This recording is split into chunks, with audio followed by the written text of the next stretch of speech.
আমরা মাদকদ্রব্য নিয়ন্ত্রণ অধিদপ্তর নড়াইল একটা গোপন সংবাদ পাই। নড়াগাতি থানাধীন পাখিমারা গ্রামে অবৈধ মাদকদ্রব্য ক্রয় বিক্রয় চলছে। তারই প্রেক্ষিতে আমরা একটা টিম গঠন করে ওই এলাকাতে একটা অভিযান পরিচালনা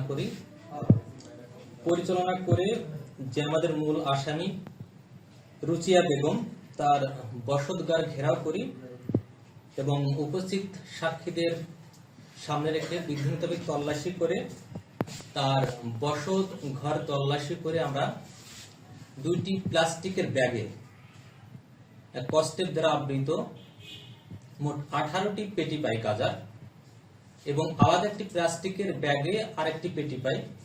মোট হলো 19টি পেটি পাই, যার মোট অর্থাৎ গাঁজা হলো 38 কেজি এবং এই 38 কেজির বর্তমান বাজার মূল্য আনুমানিক 15,20,000 টাকা এবং অভিযানটা পরিচালনা করা হয় আমাদের এখান থেকে 12:30টার দিকে এবং আমরা শেষ করি সেটা 1:15 এবং আসামিকে প্রাথমিক জিজ্ঞাসাবাদে জানা যায় তার সাথে যোগসাজশে আরো একজন আসামি জড়িত, রিপুল সর্দার।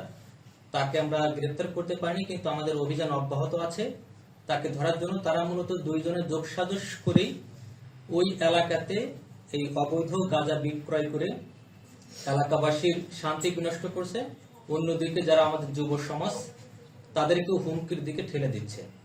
আমাদের এই অভিযান চলমান থাকবে এবং আশা করি এরকম যারাই মাদক ব্যবসার সাথে জড়িত থাকবে তাদের বিরুদ্ধে আমাদের কঠোর অভিযান অব্যাহত থাকবে।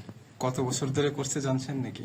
আমাদের প্রাথমিক জিজ্ঞাসাবাদে ধরছে এটা উনি 2-3 বছর ধরে করছে এবং আমরা প্রাথমিক তথ্য জানতে পারলাম থানাতে যে তার নামে এখনো অব্দি 4টি মামলা রয়েছে।